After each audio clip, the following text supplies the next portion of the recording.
Bon bah écoutez, j'espère que vous passez un bon début de 3ème guerre mondiale. Personnellement, comme le disait Coluche, je préférais la guerre du Vietnam parce qu'elle était plus loin. Bonjour les amis et bienvenue dans cette nouvelle édition de Pop Actu, votre rendez-vous avec l'actualité cinéma, séries et jeux vidéo. Désolé pour cette petite blague d'introduction peut-être un petit peu douteuse, mais comme le dit Didier Super, mieux vaut en rire que de s'en foutre. Voilà, aujourd'hui c'est l'intro des citations et comme je vous le dis chaque semaine, j'ai encore de très belles news à vous relayer, donc installez-vous confortablement et on va un petit peu changer les idées. Bien sûr, n'oubliez pas de mettre le pouce bleu avant de commencer, et aussi on se retrouve à la fin de la vidéo pour la partie sondage. Et on commencera avec un film que j'attends beaucoup et qui nous a offert sa première bande-annonce, Un talent en or massif. Un film dans lequel on retrouvera Nicolas Cage dans le rôle de Nick Cage, un acteur déchu et endetté qui attend le rôle qui relancera sa carrière. Vous l'aurez compris, l'acteur jouera son propre rôle mais sans que ça soit un biopic, mais bien un film méta rempli d'autodérision. Bref, si tout comme moi vous êtes un fan inconditionnel de l'acteur, c'est sûr que vous avez hâte de voir ça et ça sort le 20 avril au cinéma. Après avoir joué une voleuse d'art pour Netflix dans le film Red Notice, Gal Gadot s'apprête à rentrer dans la peau d'une espionne dans le film Heart of Stone, également prévu sur Netflix. Alors même si on n'a pas d'informations sur le film pour le moment, on sait qu'il se veut comme étant un James Bond au féminin. Le tournage ayant tout juste commencé, on n'a pas non plus de date de sortie, mais on devrait très vite avoir plus d'informations. Voilà, et j'en profite aussi pour vous rappeler que 2 suites au film Red Notice sont également en préparation. On enchaîne avec un film qui me sauce un petit peu plus, l'adaptation de Pinocchio en live action par les studios Disney. Alors de base, je dois bien vous avouer que j'aime pas trop le dessin animé, mais là, le fait de retrouver dans le rôle de Geppetto l'un des plus grands acteurs d'Hollywood, à mon sens en la personne de Tom Hanks, suscite en moi tout de suite un petit peu plus d'intérêt. Et d'ailleurs, si je vous en parle, c'est qu'on a eu une première image du film où on voit justement l'acteur dans son rôle en compagnie de la célèbre marionnette. Alors, est-ce que ce film va me faire aimer Pinocchio? Rendez-vous en septembre sur Disney+ pour le découvrir. The Batman est sorti, on aura l'occasion d'en parler dans la partie sondage, et on apprend qu'une série dédiée aux pingouins a d'ores et déjà été commandée par HBO Max. En effet, comme l'a déclaré l'acteur, le monde que Matt Reeves a créé pour The Batman est celui qui mérite un regard plus profond à travers les yeux d'Oswald Cobblepot. Évidemment, ça fait un petit peu penser à ce qui s'est passé avec le personnage du Peacemaker du film Suicide Squad et qui a eu le droit à sa propre série. Et en vrai, je sais pas ce que vous en pensez, mais moi j'aime bien cette idée de prendre un personnage d'un film pour développer son histoire à travers une série. Dans tous les cas, elle va avoir lieu, et comme elle vient tout juste d'être recommandé, on n'a pas plus d'informations, donc affaire à suivre.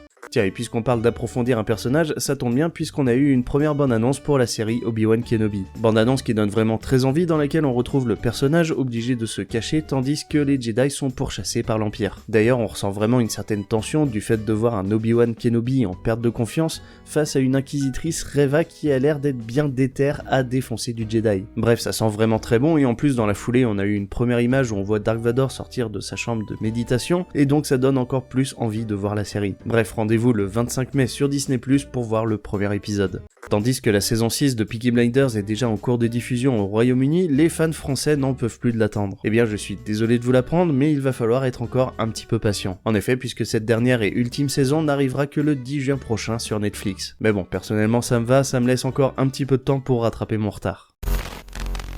Bon alors, impossible que vous soyez passé à côté, Elden Ring est un véritable raz-de-marée vidéoludique. Et je pense que tous ceux qui y ont joué s'accordent à dire qu'on a affaire là au jeu de l'année, si ce n'est à l'un des plus grands jeux de tous les temps. Personnellement, je suis à une 50aine d'heures de jeu, j'ai pas l'impression d'en voir le bout, et en vrai tant mieux, parce que c'est clairement le genre d'aventure dont on n'a pas envie qu'elle s'arrête. Et a priori ça tombe bien parce que d'après certaines rumeurs, un DLC serait déjà prévu, donc on est vraiment pas prêt de quitter l'Entreterre. En effet, quand on explore le jeu, on s'aperçoit qu'il y a 3 bâtiments sous forme d'amphithéâtre dans lesquels il est impossible d'entrer et qui n'ont l'air d'être associés à aucune quête. Du coup, nombreux sont ceux qui pensent que ces lieux sont là pour proposer des combats en arène en multijoueur dans un futur DLC. De plus, à l'aide d'un glitch, un joueur a pu regarder ce qu'il y a à l'intérieur. Et en effet, on voit que tout est modélisé, il y a des décors, des ascenseurs et tout, bref, ça sert forcément à quelque chose. Pour le moment, From Software n'a rien communiqué, mais on sait que le studio a l'habitude d'enrichir ses jeux avec des DLC, donc ça n'aurait rien d'étonnant.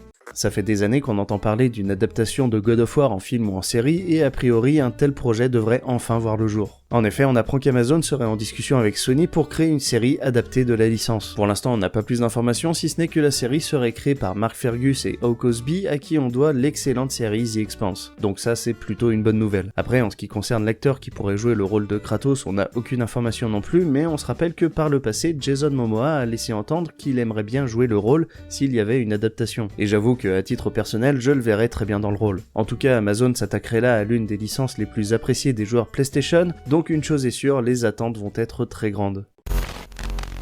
Sur ce, j'espère que vous avez apprécié toutes ces news, n'oubliez pas de mettre le pouce bleu si c'est le cas, et on passe tout de suite au débriefing du dernier sondage.